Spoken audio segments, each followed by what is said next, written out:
सभी का स्वागत। और जो लेसन शुरू होने जा रहा है वो है हमारा कक्षा 8 का अध्याय 5 कोयला और पेट्रोलियम।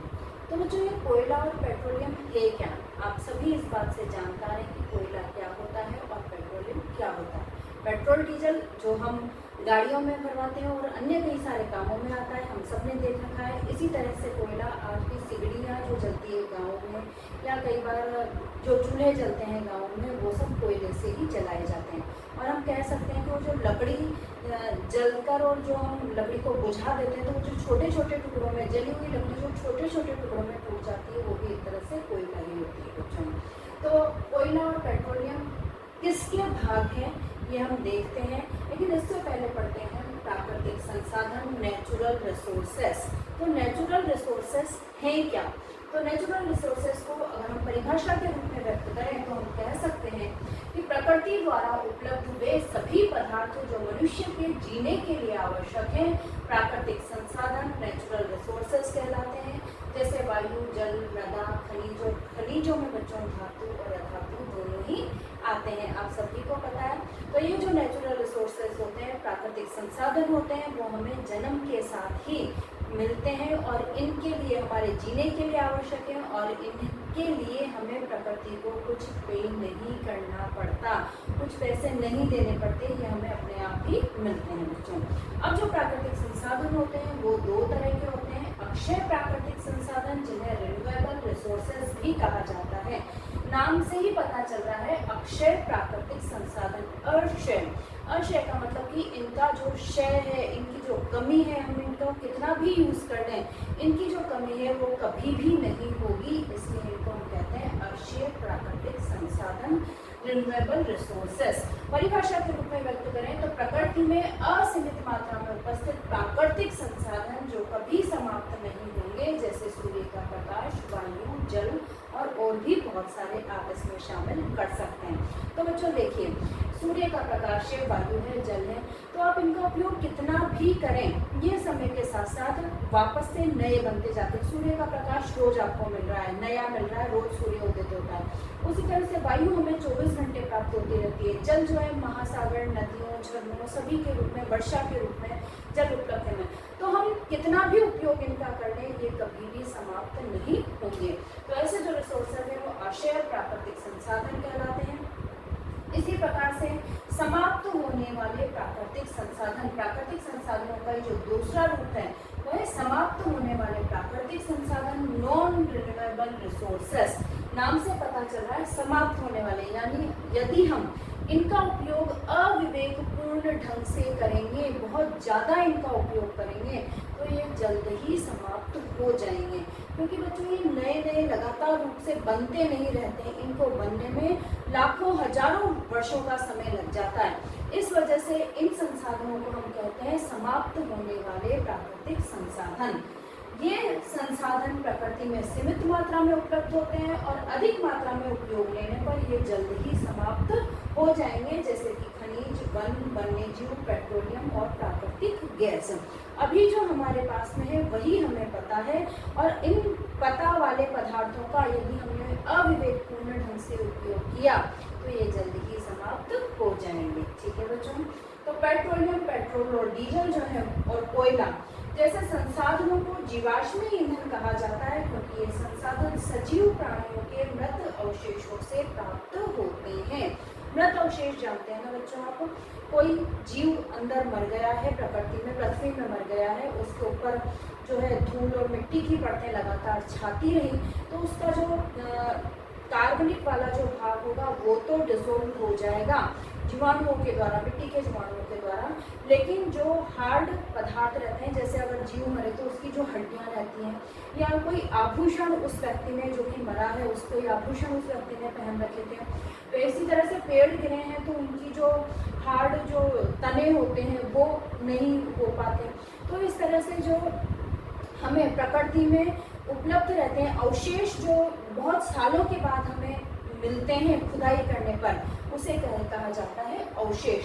तो ये जो कोयला, डीजल, पेट्रोल, ये जो संसाधन है, ये हमें किसी जमाने में सजीव प्राणियों के मृत होने से अब ये हमें प्राप्त हुए हैं, इसलिए इन्हें जीवाश्मी ईंधन कहा जाता है। आपके प्रश्न पत्र में कई बार ये प्रश्न अधिकता से पूछा जाता है बच्चों कि पेट्रोल और डीजल या कोयला को जीवाश्मी ईंधन क्यों कहा जाता है।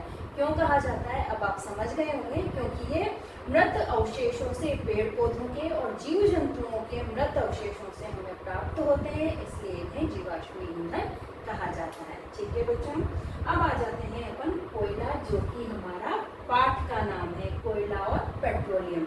तो कोयला क्या होता है? कोयला बच्चों, जैसा कि अभी मैंने आपको कहा, सरल रूप में हम ये कह सकते हैं कि जब जली हुई लकड़ी होती है उस पर हम पानी डाल के अगर हम उसे बुझाते हैं तो जो छोटे छोटे काले काले टुकड़े निकलते हैं उसे आप कोयला मान सकते हैं। तो कोयला जो होता है वो पत्थर जैसा कठोर और काले रंग का ईंधन है, जिसका उपयोग खाना पकाने, तापीय शक्ति संयंत्रों में विद्युत उत्पन्न करने, विभिन्न उद्योगों में ईंधन के रूप में किया जाता है। और बच्चों एक इंटरेस्टिंग बात और, अब तो विद्युत वाली रेलगाड़ियाँ, ट्रेनें और बहुत सारी चीज़ें विद्युत वाली चल गई हैं, लेकिन जब ट्रेनें शुरू में चली थी, प्रारंभिक रूप से जब ट्रेनें चली थी तो वो भाप का इंजन, आपने नाम सुना होगा, तो वो भाप से जो है इंजन चलाए जाते थे, भाप से ट्रेनें चलाई जाती थी। तो वो जो भाप उत्पन्न करने के लिए जो ईंधन जलाया जाता था बच्चों, वो कोयला ही था। तो आपने टीवी में कई बार पुरानी पिक्चरों में कोयले को आग में डालते हुए देखा होगा, तो उस कोयले से ही भाप उत्पन्न करके वो जो इंजन था, वो जो ट्रेन थी, वो चलाई जाती थी। है ना इंटरेस्टिंग बच्चों? तो यहाँ तक आपको समझ में आ गया होगा। आइए बच्चों, अब हम देखते हैं कोयले का बनना, यानी कि प्रकृति में कोयला जो होता है उसका निर्माण किस प्रकार हुआ। तो बच्चों लगभग 300 मिलियन वर्ष पूर्व जो बहुत ज़्यादा हमारे यहाँ पर वनस्पति थी, जनसंख्या बहुत कम थी तो वनस्पति काफ़ी ज़्यादा थी, तो जो वन के वन थे वो सारे के सारे वन किसी प्राकृतिक आपदा के कारण, बाढ़, भूकंप, किसी भी प्राकृतिक आपदा के कारण वो जो पूरे के पूरे वन थे वो जमीन में धंस गए बच्चों, गिर गए वो सारे के सारे पेड़ जो थे, और उनके ऊपर लगातार मिट्टी की जो परत है वो परत जमती गई। मिट्टी की वो परत ऊपर तो मिट्टी की परत जमती गई, और इसी के साथ में जो वो पेड़ पौधे थे, मृत पेड़ पौधे, वो जमीन के अंदर काफ़ी अंदर तक वो जाते रहे। तो उससे क्या हुआ कि पृथ्वी के अंदर आज भी आपको पता है कि बहुत ज़्यादा ताप है, तो उस ताप और मिट्टी के उस दाब की वजह से वो जो पेड़ पौधे थे वो जीवाश्म के रूप में, कोयले के रूप में परिवर्तित हो गए। इसीलिए इस तरह से उन मृत वनस्पति से कोयले का निर्माण हुआ, और क्योंकि वो जीवाश्म के रूप में हम कोयले को प्राप्त कर रहे हैं, पहले तो वो पेड़ जो थे वो जीवित ही थे, अब उनके जीवाश्मों के रूप में हम उस कोयले को प्राप्त कर रहे हैं, इसलिए जो कोयला होता है वो जीवाश्मीय ईंधन माना जाता है। ठीक है बच्चों, तो इस प्रकार से आपको समझ में आ गया होगा कि कोयले का निर्माण किस प्रकार से हुआ, और ये वाला क्वेश्चन जो है वो आपसे प्रश्न पत्र में आपके पूछा जा सकता है बच्चों। नेक्स्ट आता है कार्बनीकरण किसे कहते हैं। तो भाई किसे कहते हैं कार्बनीकरण? तो मृत वनस्पति के धीमे प्रक्रम द्वारा कोयले में परिवर्तन को कार्बनीकरण कहते हैं।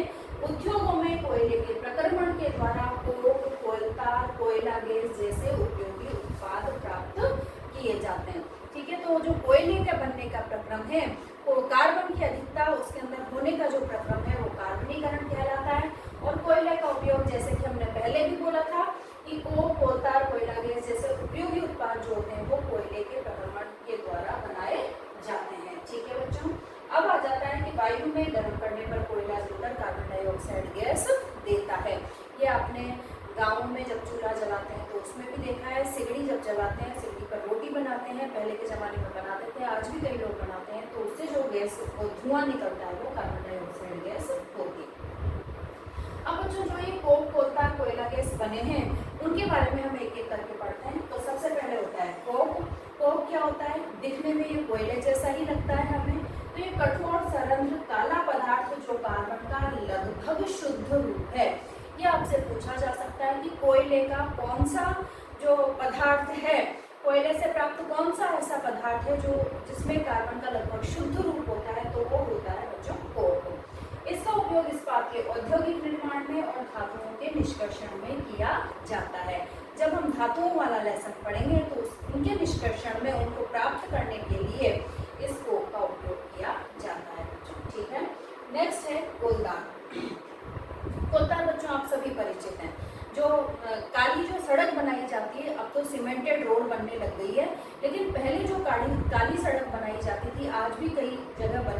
ऐसा नहीं है कि वो पूरी तरह से गायब है, आज भी कई जगह काली सड़क बनती है। तो उस काली सड़क पर वो जो काला पदार्थ होता था, डामर, कोलतार, डामर या कोलतार दोनों ही बोल सकते थे उसको, उसी की हम यहाँ पर बात कर रहे हैं, डामर यानी कि कोलतार की। तो ये लगभग जो होता है वो 200 पदार्थों के मिश्रण वाला अप्रिय गंध वाला काला गाढ़ा द्रव है। अगर कहीं पर काली रोड बन रही है और उस पर डामर छिड़का जा रहा है, कोलतार उस पर करा जा रहा है और आप उससे वहाँ से गुजर रहे हैं, तो वो बदबू आपको भी आ जाएगी बच्चों। और इसमें लगभग 200 पदार्थ जो होते हैं वो इसके अंदर घुले हुए रहते हैं। तो ये 200 पदार्थों के मिश्रण वाला अप्रिय गंध वाला गाढ़ा द्रव है। विभिन्न पदार्थों के औद्योगिक निर्माण में तथा उद्योगों में, कौन कौन से उद्योगों में? संश्लेषित रंग बनाने में, औषधियाँ बनाने में, विस्फोटक बनाने में, सुगंध बनाने में, प्लास्टिक बनाने में, पेंट बनाने में, फोटोग्राफिक सामग्री बनाने में, छत निर्माण सामग्री बनाने में और नेफ्थलीन की गोलियां बनाने में। नेफ्थलीन की गोलियां जानते हैं ना बच्चों, जो कीड़ों को हटाने के लिए सफ़ेद रंग की गोलियां डाली जाती है बाथरूम में, वॉश बेसन में, कई सारे ऑफिसेज में, स्कूल में भी आपने देखा होगा। और मम्मी जो होती है वो हमारे जो बिस्तर रखते हैं उस वाले जो बॉक्स होता है उसके अंदर भी ये नेफ्थलीन की गोलियां डाली जाती है। तो ये सब गोलियां, ये जो सारे पदार्थ हैं, जैसी कई अन्य चीज़ें कोलतार से प्राप्त की जाती है। तो इस तरह से बच्चों आप देख सकते हैं कि जो कोलतार है उससे बहुत सारी उपयोगी सामग्री प्राप्त की जाती है। तो इस वजह से जो कोलतार होता है वो हमारे लिए बहुत ही उपयोगी पदार्थ के रूप में काम में आता है। आजकल पक्की सड़कों के निर्माण में कोलतार के स्थान पर एक पेट्रोलियम उत्पाद बिटुमेन का प्रयोग किया जाता है। जैसा कि मैंने कहा कि वो जो काली सड़क बनाते थे, वो जो काला वाला पदार्थ उस पर छिड़क रहे हैं गाढ़ा द्रव, वो कोलतार होता था। पर बच्चों आजकल उस कोलतार की जगह पर बिटुमेन, जो कि पेट्रोलियम से प्राप्त होता है, बिटुमेन का प्रयोग, वो भी वही काला होता है, तो बिटुमेन का प्रयोग उस कोलतार की जगह पर किया जाता है।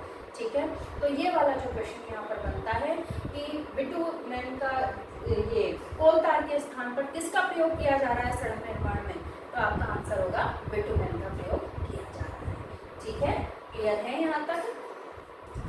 कोक और कोलतार के बाद बच्चों आ जाते हैं थर्ड पर हम कोयला गैस। अब कोयला गैस क्या होती है? तो कोयले के प्रक्रमण द्वारा, बच्चों प्रक्रमण तो समझ रहे हैं ना आप? प्रक्रमण का मतलब होता है प्रोसेस, जिन स्टेप्स में हमें कोयला प्राप्त होता है, तो उन सारे स्टेप्स को, कोयला प्राप्त करने के जितने भी स्टेप्स होते हैं उनको कहते हैं प्रक्रमण। तो कोयले के प्रक्रमण द्वारा कोक बनाते समय, जब हम कोक बना रहे हैं तो कोक बनाते समय कोयला गैस प्राप्त होती है, जो निकट स्थापित बहुत से उद्योगों में ईंधन के रूप में उपयोग ली जाती है। जहाँ से भी वो निकल रही है बच्चों, तो वहाँ पर ही गैस पाइपों के द्वारा आसपास जो उद्योग होते हैं उन उद्योगों में उसे पहुँचाया जाता है और वहाँ पर वो ईंधन के रूप में काम में ली जाती है। तो प्रथम बार जो कोयला गैस का उपयोग किया गया था वो सड़कों पर रोशनी के लिए किया गया था, लेकिन आजकल ईंधन के रूप में इसका उपयोग किया जाता है। नेक्स्ट जो आता है बच्चों वो है पेट्रोलियम। कोयला अब यहाँ पर हमारा समाप्त हो गया। अब जो हमारे लेसन का जो दूसरा टॉपिक था पेट्रोलियम, कोयला और पेट्रोलियम, अब आते हैं अपन पेट्रोलियम। तो पेट्रोलियम क्या होता है बच्चों? जो आप पेट्रोल या डीजल देखते हैं वो पेट्रोलियम नहीं है, वो पेट्रोलियम से प्राप्त किए गए पदार्थ हैं।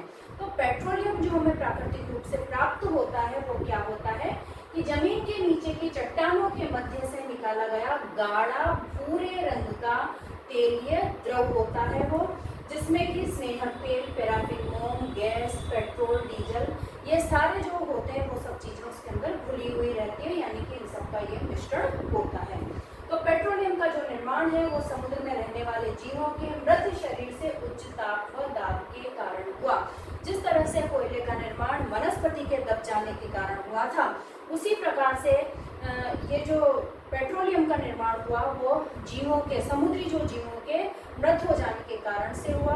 ये जो जीव है वो जमीन के नीचे धंसते गए, इनके ऊपर मिट्टी की, पानी की जो है परतें चढ़ती गई और वो धीरे धीरे लाखों वर्षों में तेलीय द्रव में, पेट्रोलियम में परिवर्तित हो गए। तो बच्चों जो सबसे ऊपर होता है वो तेलीय द्रव और प्राकृतिक गैस, गैस जो हम प्राप्त करेंगे इससे वो होती है। क्यों? क्योंकि जो पानी था वो तो सबसे नीचे चट्टानों में चला गया। तो आप सबको पता है कि तेल जो होता है वो पानी से हल्का होता है, इसलिए जो समुद्र वाला जो पानी था वो सबसे नीचे चला गया और जो तेल और गैस सबसे हल्की, तो गैस सबसे ऊपर आ गई। ये देखिए बच्चों, मैंने पेट्रोलियम का एक चट्टानों से निकलने वाला एक जो कुआं है उस तरह से मैंने यहाँ पर बनाया है। तो सबसे नीचे की चट्टानों में देखिए यहाँ पर ये जल भरा हुआ रहता है, उसके ऊपर वाले भाग में, जल के ऊपर वाले भाग में तेल होता है और तेल के ऊपर वाले भाग में गैस होती है। गैस जो होती है वो सबसे हल्की होती है, ये यहाँ पर गैस आ जाएगी बच्चों। तो गैस सबसे हल्के होने के कारण जो गैस होती है वो सबसे ऊपर होती है। तो अब हमें जब प्रक्रमण हो रहा है, जब हम इसको निकाल रहे हैं, तो जब हमें गैस निकालनी है तो हमारा जो पाइप होगा, जो ड्रिल करेंगे हम, वो सिर्फ गैस तक ही करेंगे। तो जब सारी गैस, ये देखिए ये जो दो कुएं बनाए हैं मैंने यहाँ पर, तो ये वाला जो कुआं है वो सिर्फ ऊपर तक ही है कि सिर्फ हमें इससे गैस ही प्राप्त करनी है। तो गैस सारी जब प्राप्त हो जाएगी तब और ज़्यादा उस कुएं को अंदर ड्रिल किया जाएगा और जब तेल आने लगेगा तब उसमें से गैस पूरी समाप्त हो गई है और अब हमारे को तेल, पेट्रोलियम जो है वो प्राप्त होगा। तो इस तरह से ये देखिए यहाँ पर ये पूरे वाले भाग में ये वाला जो कुआं है और तेल तक आ रहा है। तो अलग अलग गहराइयों तक हमें गैस प्राप्त करने के लिए अलग गहराई तक खोदना पड़ता है और तेल प्राप्त करने के लिए हमें उससे ज़्यादा गहराई पर खोदना पड़ता है।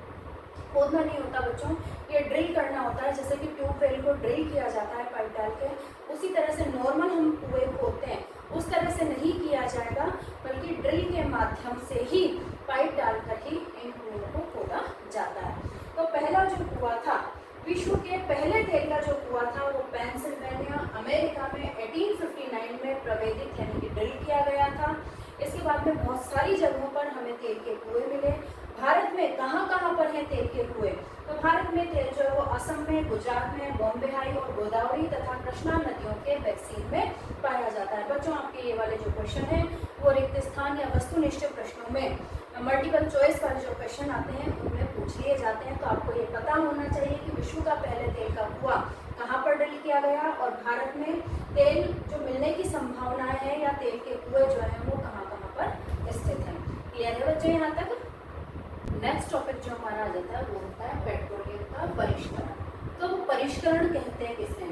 तो पेट्रोलियम से विभिन्न प्रभाजों को पृथक करने का जो प्रक्रम होता है वो परिष्करण कहलाता है। अभी हमने कहा कि ये बहुत सारे पदार्थों का मिश्रण है, पेट्रोल, डीजल, पैराफिन, डामर, बहुत सारी चीज़ें इसमें मिली होती है। तो इन सबको अलग अलग ताप पर परिष्करणी जो होती है एक, यह कार्य पेट्रोलियम परिष्करणी में संपादित किया जाता है। तो एक परिष्करणी होती है, तो विभिन्न तापों पर इन प्रभाजों को अलग अलग पृथक किया जाता है बच्चों, और फिर पृथक पृथक रूप से इनका उपयोग अलग अलग कार्यों में किया जाता है। तो कौन कौन से पदार्थ जो है वो हमें प्राप्त होते हैं देखते हैं। पहला होता है द्रवित पेट्रोलियम गैस, जिसे एलपीजी कहा जाता है, और ये घरों व उद्योगों में ईंधन के रूप में काम में ली जाती है। बच्चों जो हमारे गैस के सिलेंडर है, जैसे हम गैस पर खाना बनाते हैं तो वो जो सिलेंडर में जो वायु भरी हुई होती है वो द्रवित पेट्रोलियम गैस ही होती है और इसे एलपीजी कहते हैं। ये कम प्रदूषणकारी होती है, इसमें जो उत्पाद होता है वो कुछ भी नहीं बचता, इसलिए जो एलपीजी होती है वो कोयला और लकड़ी की तुलना में हमारे लिए ज़्यादा उपयोगी होती है। सेकेंड आ जाता है पेट्रोल। हम सभी जानते हैं पेट्रोल जो है वो हमारी गाड़ियों में डाला जाता है मोटर ईंधन के रूप में, व शुष्क धुलाई में विलायक के रूप में। बच्चों जब ड्राई क्लीन करवाते हैं, जैसे कोट पैंट की ड्राई क्लीन करवाते हैं, शादियों में पहनने वाली साड़ियों की ड्राई क्लीन मम्मा करवाती है, स्वेटर्स की ड्राई क्लीन करवाते हैं, तो जब ड्राई क्लीन करके कपड़ा आता है तो एक पेट्रोल की गंध आती है वो हमें। तो वो क्यों आती है? क्योंकि शुष्क धुलाई में, ड्राई क्लीन में विलायक के रूप में जो है वो पेट्रोल का उपयोग किया जाता है। थर्ड है मिट्टी का तेल। तो स्टोव में, लैंप में, जेट वायुयान के लिए ईंधन के रूप में मिट्टी का तेल उपयोग किया जाता है, जिसे हम कैरोसिन भी कहते हैं। डीजल आप सभी जानते हैं, बहुत सारी जो भारी गाड़ियाँ होती हैं, ट्रक, ट्रैक्टर वगैरह जो होते हैं, बहुत सारी कारें भी डीजल की होती हैं। तो मोटर वाहनों में व विद्युत जनित्रों के लिए ईंधन के रूप में डीजल का उपयोग किया जाता है। स्नेहक तेल, स्नेहन के रूप में मतलब चिकनाई के रूप में। तो बहुत सारी मशीनों में जब आवाज़ आने लग जाती है, कलपुर्जे घिस जाते हैं, उनको वापस से चिकना बनाने के लिए पाउडर जैसे फॉर्म हम कह सकते हैं, चिकना बनाने के लिए स्नेहन का उपयोग किया जाता है, स्नेहक तेल का। पैराफिन मोम, तो मरहम, मोमबत्ती, वैसलीन आदि बनाने में पैराफिन मोम का उपयोग होता है।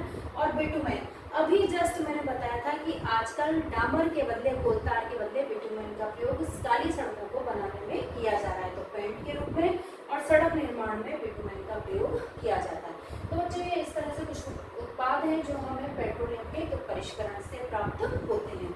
आगे चलते हैं कि पेट्रोलियम और प्राकृतिक गैस से अनेक उपयोगी पदार्थ प्राप्त किए जाने के कारण इतने सारे उपयोगी पदार्थ हमें प्राप्त हो रहे हैं। इसके अलावा और भी बहुत सारे प्राप्त होते हैं। तो इन सब के प्राप्त होने के कारण इन्हें पेट्रो रसायन भी कहा जाता है और इनका उपयोग अपमार्जक, कृत्रिम रेशे, पॉलीथीन और अन्य मानव निर्मित प्लास्टिक के औद्योगिक निर्माण में किया जाता है।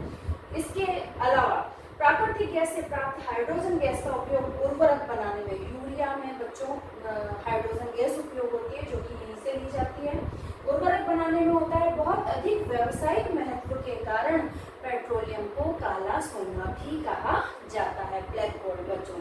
तो क्यों ये वाला जो क्वेश्चन आता है कि भाई पेट्रोलियम को काला सोना क्यों कहा जाता है, तो पेट्रोलियम से इतने अधिक मात्रा में हमें उत्पाद प्राप्त होते हैं, इतने अधिक औद्योगिक निर्माण के लिए, दैनिक जीवन के लिए हमें उत्पाद प्राप्त होते हैं कि उनसे हमें बहुत ज़्यादा आय होती है और वो हमारे बहुत ज़्यादा उपयोग में आते हैं।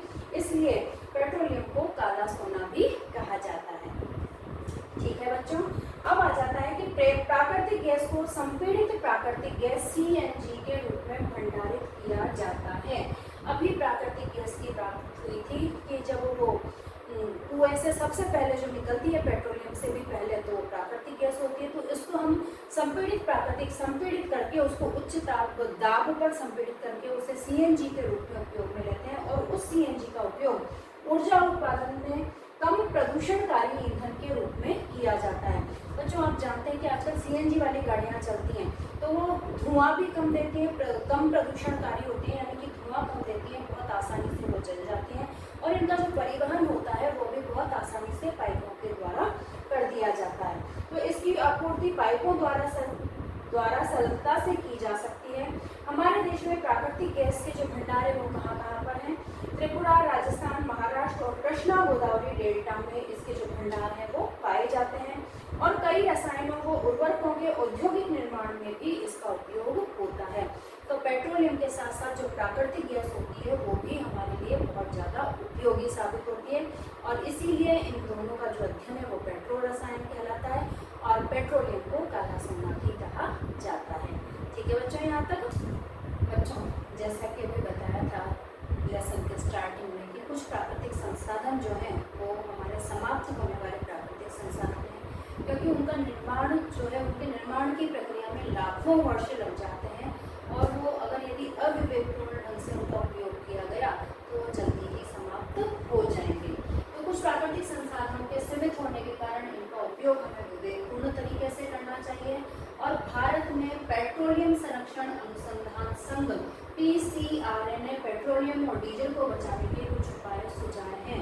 तो बच्चों ये PCRA की फुल फॉर्म आपसे पूछी जा सकती है, तो वो क्या है कि पेट्रोलियम संरक्षण अनुसंधान संघ। अब इसने जो उपाय बताए हैं ये उपाय आपसे इसके नाम से भी पूछे जा सकते हैं और सिंपली भी आपसे पूछे जा सकते हैं कि पेट्रोल और डीजल का जो बचाव है वो आप किस प्रकार से करेंगे। तो आप देखिए कि कौन कौन से तरीके अपनाकर आप पेट्रोल और डीजल को बचा सकते हैं। तो गाड़ी हमें समान व मध्यम गति से चलानी चाहिए, कभी बहुत तेज कर दी कभी बहुत धीमे कर दी, ऐसे नहीं करना चाहिए। जहाँ प्रतीक्षा करनी हो वहाँ गाड़ी बंद कर दीजिए। कोई फ्रेंड आ रहा है, किसी से हम बात करने लग गए, कोई जान पहचान का मिल गया या फिर ट्रैफिक लाइट पर हमें गाड़ी रुकना है तो वहाँ पर हम गाड़ी को बंद कर सकते हैं। टायरों का दाब सही रखिए। जब भी हम पेट्रोल भरवाएं या हर 8 दिन में हम नियम बना लें कि जब भी हर 8वें दिन हमें गाड़ी के जो टायर हैं उनमें हवा भरवानी है, हवा चेक करवानी है और गाड़ी का नियमित रखरखाव सुनिश्चित कीजिए। गाड़ी में ऑयल तो है ना, पेट्रोल मतलब ज़्यादा धुआं तो नहीं दे रही है, कोई प्रॉब्लम तो नहीं है, तो मैकेनिक से जो सर्विस होती है गाड़ी की वो हमें समय समय पर सुनिश्चित करनी चाहिए। तो इन तरीकों को अपनाकर हम पेट्रोल और डीजल को बचा सकते हैं। प्राकृतिक संसाधनों के अविवेकपूर्ण उपयोग से ये जल्दी ही समाप्त हो जाएंगे और पुनः इन्हें बनने में लाखों वर्षों का समय लगेगा। इसके अतिरिक्त इन ईंधनों का जलना वायु प्रदूषण का प्रमुख कारण है। आप सभी जानते हैं कि चाहे आप कोयला जलाएं, पेट्रोल डीजल कुछ भी जला रहे हैं हम और वो गाड़ियों में ही जल रहा है तो भी वो बहुत ज़्यादा हमें धुआं देती हैं। तो वायु प्रदूषण का प्रमुख कारण है और इसका संबंध विश्व उष्णन से भी है। ये जो वायु प्रदूषण होता है इससे विश्व उष्णन हो रहा है। विश्व उष्णन का मतलब आप जानते हैं, यानी पृथ्वी का ताप बढ़ना। तो पृथ्वी का ताप बच्चों बढ़ता जा रहा है इन प्रदूषणकारी वायु से। तो इन प्रदूषणकारी वायु से पृथ्वी का ताप बढ़ने से जो पानी का स्तर है, समुद्रों का जो स्तर है वो बढ़ता जा रहा है, जिससे आसपास ग्लेशियर्स पिघलते जा रहे हैं। बर्फ के जो ग्लेशियर्स होते हैं वो पिघलते जा रहे हैं, उनके पिघलने से पानी का स्तर बढ़ता जा रहा है। पानी का स्तर बढ़ने से जो आसपास में बसे हुए गांव हैं पानी के तटों पर वो बहते हुए जा रहे हैं, और जो पृथ्वी का जो है हमारा स्तर वो कम होता जा रहा है। तो एक वैज्ञानिकों के अनुसार, माने एक शोध के अनुसार बच्चों, अभी ही ये शोध प्रकाशित हुआ है कुछ समय पूर्व। तो वैज्ञानिकों के अनुसार वेनेजुएला पहला ऐसा देश बन चुका है जहां विश्व उष्णन के कारण सभी ग्लेशियर्स पिघल चुके हैं, यानी वहां पर तटों के आसपास कोई भी गांव या शहर नहीं बसा हुआ है बच्चों। तो हमारे यहाँ पर ऐसी स्थिति ना आए, भारत में ऐसी स्थिति ना आए कि सभी ग्लेशियर्स पिघल जाए और लोगों का पृथ्वी पर रहना मुश्किल हो जाए। इसके लिए हमें इन प्राकृतिक संसाधनों का उपयोग बिल्कुल विवेकपूर्ण तरीके से सावधानी पूर्वक करते रहने की आवश्यकता है बच्चों। तो इसी संकल्प के साथ कि हम अपनी गाड़ियों का उपयोग बहुत ही विवेकपूर्ण तरीके से जब आवश्यक हो तब ही करेंगे, ऐसा संकल्प हम अपने मन में कर लें, क्योंकि हम ये लेसन पढ़ रहे हैं और इस लेसन से हमें कुछ न कुछ तो सीखना ही है। तो ऐसा संकल्प लेते हुए हम इस पाठ को समाप्त करते हैं। और पाठ का नाम था कोयला और पेट्रोलियम, जिसमें कोयला क्या होता है, पेट्रोलियम क्या होता है, इनका निर्माण किस प्रकार से हुआ और इनका उपयोग क्या क्या है और हम इन्हें कैसे बचा सकते हैं। ये सारी चीज़ें जो है वो हमने इसमें समाहित की है। फिर भी अगर आपको कोई प्रॉब्लम रहती है, कोई क्वेश्चन आपके मन में आता है, कोई